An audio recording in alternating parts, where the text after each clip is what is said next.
أما بعد فقد قال سبحانه وتعالى بسم الله الرحمن الرحيم إنا خلقنا الإنسان من نطفة أمشاج نبتليه فجعلناه سميعا بصيرا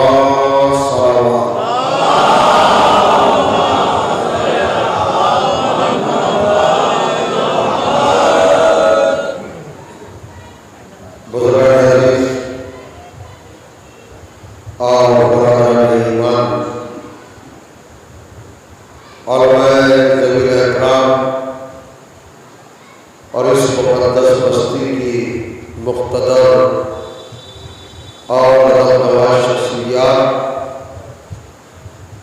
آپ کی بابرکت اور باعث سماعتوں کی بارگاہ میں اس وقت کی اس اہم اور مخصوص گفتگو کے لیے عنوان کلام کے طور پر جن گرامی ترین آیات کو تلاوت کرنے کا شرف حاصل کیا، یہ مطہر آیات کلام الہی کی 76ویں سورہ یعنی سورہ مبارک الدہر کی دو مسلسل باہم پیہم بلا فصل دوسری اور تیسری آیات۔ ان آیات میں کائنات کے پروردگار نے تخلیق انسانی کے ساتھ ساتھ مقصد تخلیق پر گفتگو فرمائی۔ میں اپنی گفتگو آغاز کرنے سے پہلے آپ کے ٹوٹے ہوئے دلوں کی بارگاہ میں اس دردناک اور الگ انگیز غم کی تعزیت پیش کرتا ہوں۔ انسان کی زندگی میں مختلف عناوین سے اور متعدد کیفیتوں سے امتحان کے مواقع آتے ہیں، لیکن انسان وہی ہے جو امتحان کے موقع پر بارگاہ الہی میں صبر و شکر کے ساتھ اپنی کامیابی درج کرتا ہے۔ چونکہ انسان کی تخلیق کا مقصد، انسان کی خلقت کا ریزن اور اس ذات کو وجود عظیم عطا کرنے کا سبب اللہ نے واضح طور پر بڑے خوبصورت الفاظ میں عالم انسانیت کے سامنے رکھا۔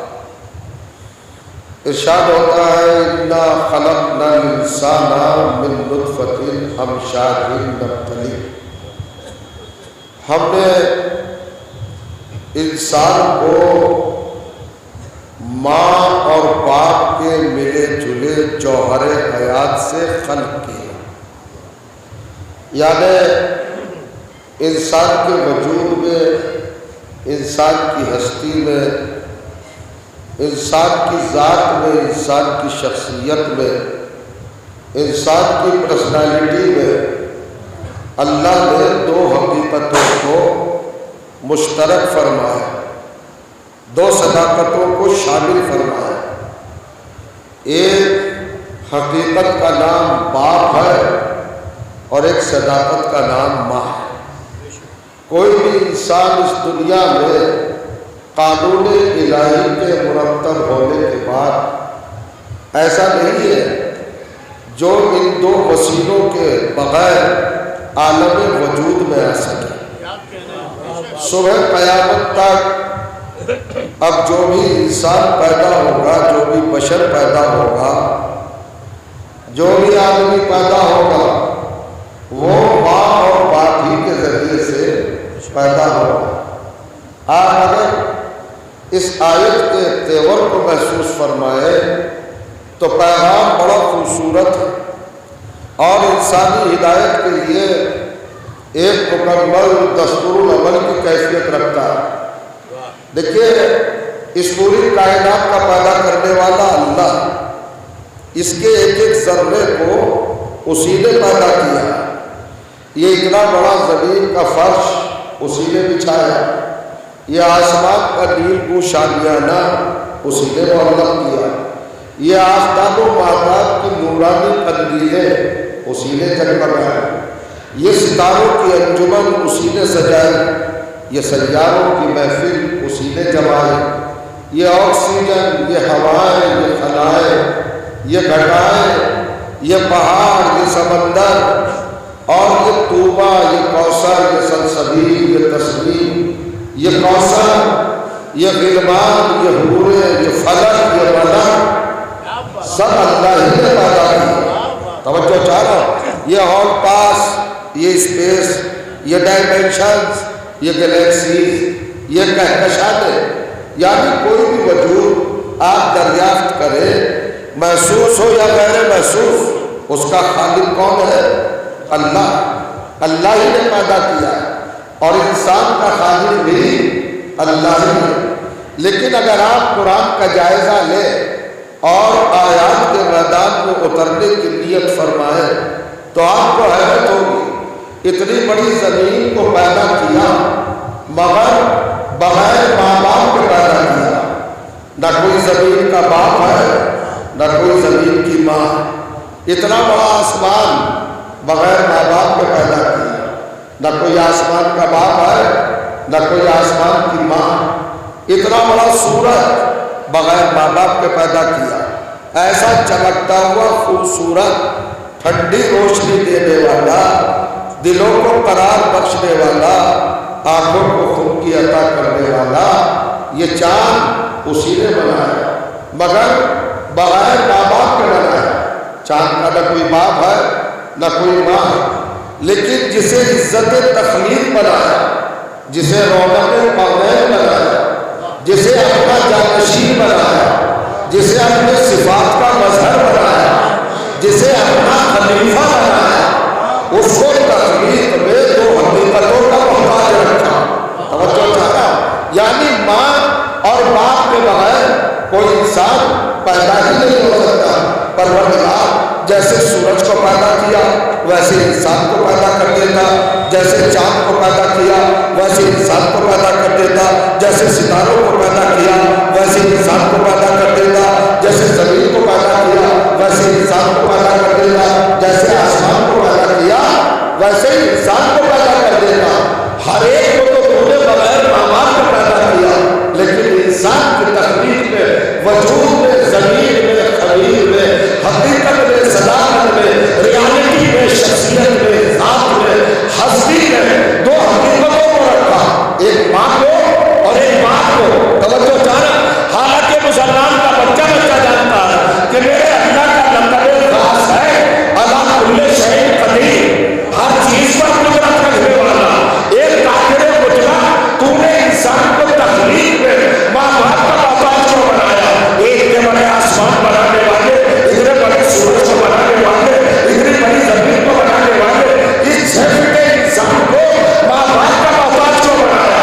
تو اللہ کی آواز آئی، تم غور تو کرو، فکر تو کرو، جب ہم علی کل شیء قدیر ہو کر انسان کو اپنی بارگاہ سے دنیا کی بستیوں تک بغیر وسیلے کے نہیں بھیج سکتے، تو تم دنیا سے ہماری بارگاہ میں بغیر وسیلے کے کیسے آ سکتے ہو؟ تو یہ فطرت میں، نیچر میں، طبیعت میں، انسان کی تخلیق میں، انسان کے وجود میں اور انسان کی حقیقت میں اللہ نے ضرورت وسیلہ کو رکھا۔ توجہ جا رہا، وسیلہ فطری شے ہے، نیچرل حقیقت ہے۔ دیکھ رہے ہیں آپ، ہر ایک انسان کو ماں اور باپ کے ذریعے پیدا کیا۔ اب یہاں پر ایک اعتراض ہو سکتا ہے، تو کیا خدا علی کل شیء قدیر ہو کر بھی اتنا معاذ اللہ مجبور ہو گیا کہ ماں باپ کے بغیر انسان کو پیدا ہی نہیں کر سکتا؟ تو اس نے دو انسان ایسے بھی پیدا کیے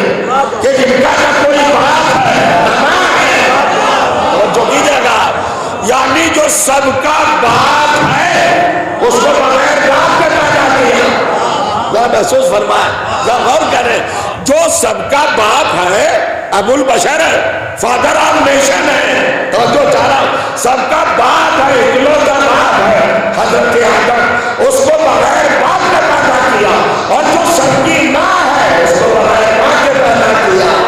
اور کریے گا، نہ آدم کا کوئی باپ ہے نہ کوئی ماں ہے، اللہ فرمائے تو پھر آدم ہے کیا، کیسے پیدا ہوئے، کس طرح پیدا ہوئے، یہ تو بازو ماننے جائیں گے۔ آدم کو باپ کی ضرورت نہیں، آدم کو باپ کی ضرورت نہیں، تو قرآن مجید نے اس فلسفے کو بھی بڑی خوبصورتی سے حل کیا۔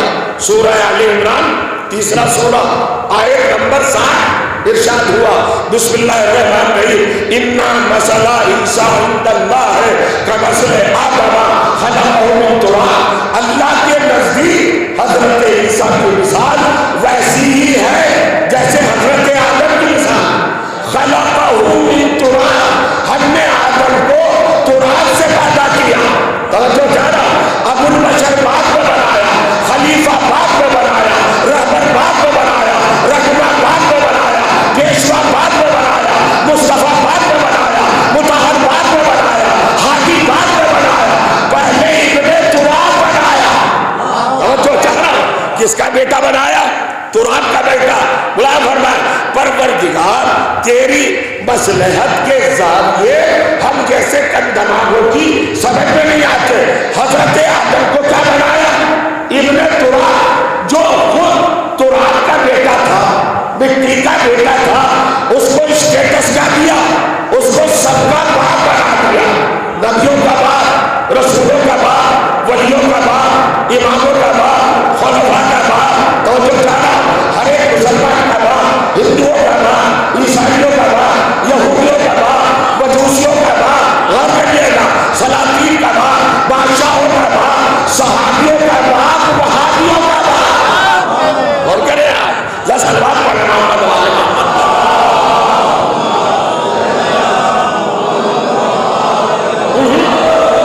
ایسی حوصلہ بخش سلوات پڑھیے تاکہ اس کے لیے آمادگی ہو رہا ہے۔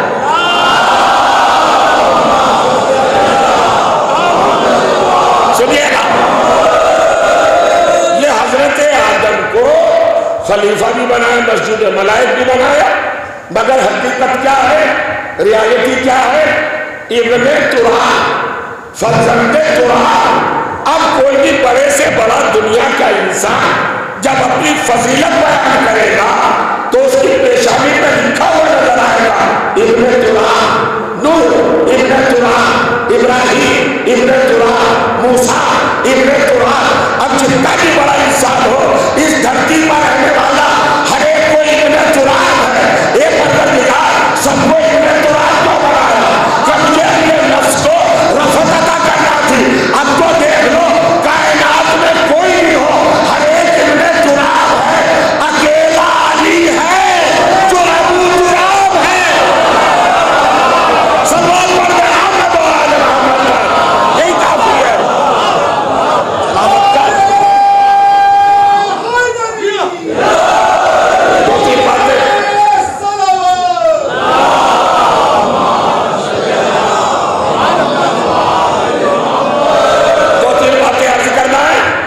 دیکھیں آپ دن بھر کے تھکے ہوئے ہیں، ادبیات یا علمی موضوع یا اور کوئی گہری بات اگر اس وقت کی جائے گی تو پھر مجلس کی خیر نہیں ہے، مجلس کو نہیں بچانا ہے، آپ کو بھی جگانا ہے۔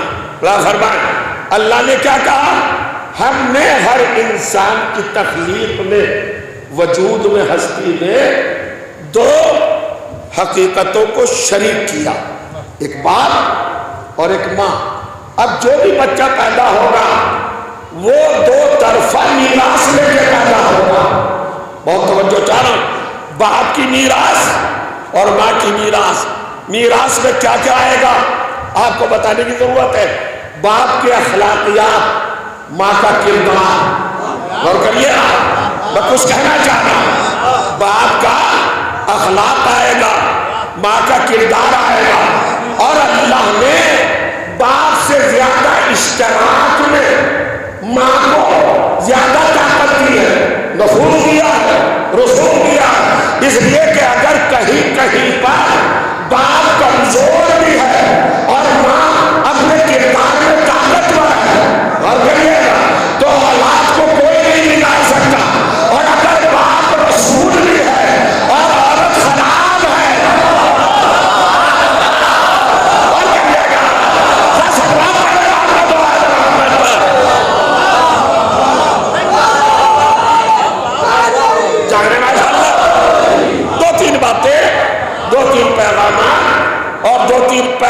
9 فضائل کے حوالے سے آج کی مجلس کی سبقت آپ کی سماعتوں کی بارگاہ میں پیش کرنا چاہوں گا۔ اگر بات تھوڑا بہت میں نے کہا کمزور بھی ہے تو اس کمزوری کی کمی کو ماں کا کردار پورا کر دیتا ہے، اور اگر ماں ہی بگڑ جائے تو پھر رسالت بھی نہیں سنبھال سکتی۔ آپ کہیں گے صاحب کہاں سے بول رہے ہیں؟ اور میں قرآن سے بول رہا ہوں۔ نوح تو الرسول پیغمبر تھا، توجہ جا رہا، پھر بیٹا ڈوب کیسے گیا؟ کہ باپ ہی تو پیغمبر تھا، ماں تو باکردار نہیں تھی۔ یہ دیکھیے اللہ کا انتخاب ہے، اللہ کا سلیکشن ہے، اللہ کا تعین ہے، اللہ کا تقرر ہے۔ حضرت نوح پر کوئی انگشت اعتراض رکھ سکتا ہے؟ اولو العزم میں بڑے رسول ہیں، 5 بڑے رسولوں میں سے ایک ہے، صاحب کتاب ہے، صاحب کلمہ ہے، صاحب امت ہے، نجی اللہ ہے، صاحب سفینہ ہے۔ توجہ چاہنا، لیکن نتیجہ کیا ہوا ذرا اس بات کو محسوس کر لیجئے۔ ارے بھائی یہ چیزیں روایات کی نہیں ہیں، یہ خالی تاریخی حقائق نہیں ہے، قرآن بول رہا ہے۔ سورہ ہود 11واں سورہ 42 آیت 42 اور ذرا پڑھیں۔ اللہ نے کہا نوح سے، اے نوح وَاصْنَعِ الْفُلْكَ بِأَعْيُنِنَا وَوَحْيِنَا، اے نوح ہماری آنکھوں کے سامنے اور ہماری وحی کے ذریعے کشتی بنا۔ کس سے کہا؟ محسوس کریں گے، غور کریں گے، تدبر کا مقام ہے نا۔ اب مجھے نہیں پتا میں آپ کے ذہنوں کے ساتھ کہاں تک چلا جاؤں۔ ایک اولو العزم پیغمبر، ایک صاحب شریعت پیغمبر، ایک صاحب نجات پیغمبر، اس سے اللہ کیا کہہ رہا ہے؟ وَاصْنَعِ الْفُلْكَ، کشتی بنا، مگر کیسے بنا؟ بِأَعْيُنِنَا، ہم دیکھیں گے، ہماری آنکھوں کے سامنے بنا۔ پہلی بات تو یہ ہے کیا تمہارا اللہ آنکھوں والا ہے؟ تو وہ اللہ کون ہے جس کے سامنے کشتی بنانے کی بات کہی جا رہی ہے؟ اس آیت کو ذرا محسوس کیجئے گا اور اس کی کیفیت کو، پیغام کو ذرا دیکھنا، اس کے حسن کو۔ وَاصْنَعِ الْفُلْكَ بِأَعْيُنِنَا وَوَحْيِنَا، ہم دیکھیں گے، ہماری نگرانی رہے گی۔ تو جو کیجئے گا ہماری نگرانی کے تحت تمہیں کشتی بنانا ہے۔ ابھی کیسے بنانا؟ وَوَحْيِنَا، ہم جیسے جیسے وحی بھیجتے جائیں ویسے ویسے کشتی بنانا۔ تختہ اپنی مرضی سے نہ جوڑنا، کیل اپنی مرضی سے نہ چھوڑنا، محلے اپنی مرضی سے نہ لگانا، تختی اپنی مرضی سے نصب نہ کرنا، اس کو شیپ، اس کو شکل، اس کو صورت، اس کو وجود اپنی حیثیت سے، اپنی سوچ سے اور اپنی فکر سے نہ دینا، جیسے ہم کہتے جائیں۔ آپ نے اگر محسوس کر لیا تو میرے عزیزوں پیغام سنیے، کتنا بڑا پیغام ہے۔ ایک طرف تو اولو العزم پیغمبر، اتنا بڑا درجہ، دوسری طرف اتنی چکر بندی کہ اگر کشتی بنانا تو خود سے نہ بنانا، ہم دیکھیں گے، ہماری وحی آئے گی۔ نہیں سمجھا؟ ارے بھائی کیا آج دنیا میں کشتیاں نہیں بن گئی؟ بڑے بڑے جہاز بن گئے۔ ٹائٹینک جو ڈوبا تھا، جس کا دعویٰ تھا کہ ڈوبے گا نہیں، وہ بھی تو انسانوں نے بنایا۔ کون سی اللہ کی وحی آئی تھی؟ گناہگار انسان تو بڑے بڑے جہاز بنا لے، اور جو نبیوں کا نبی ہے، اولو العزم ہے، اس سے اللہ کہہ رہا ہے خود سے نہ بنانا، جیسے ہم بتاتے جائیں، ہماری تعلیم کے مطابق بنانا، ہمارے اشارے کے مطابق بنانا، ہمارے حکم کے مطابق بنانا۔ خبردار اپنی مرضی سے کوئی تختہ بھی نہ اٹھانا۔ یہ اللہ کہنا کیا چاہ رہا ہے؟ اگر میں سیٹل میں کہوں کہ یہ خوبصورت سا بچہ کس کا ہے، کہ یہ فلاں صاحب کا ہے، بہت اچھا بچہ ہے، اس نے ابھی بیٹے بڑے فرسٹ نمبروں سے پاس کیا، میں نے کہا بیٹے ذرا چائے بنا لاؤ، انہوں نے کہا جی اچھا مولانا لاتا ہوں۔ میں نے کہا ٹھہرو پہلے سن کے جاؤ چائے کیسے بنتی ہے۔ وہ دیکھ کے مسکرائے گا، میں بیٹے فرسٹ آیا ہوں، یہ مجھے چائے کا طریقہ بتا ہے۔ اور اگر یہ نہیں کہا جائے گا نا ارے بھائی اتنے بڑے منصب پہ پہنچنے کے بعد کیا وہ چائے بھی بنانے نہیں جانتا؟ تو یا تو ایک طرف بڑے رسول کا درجہ نہ دیتا، اولو العزم نہ بناتا،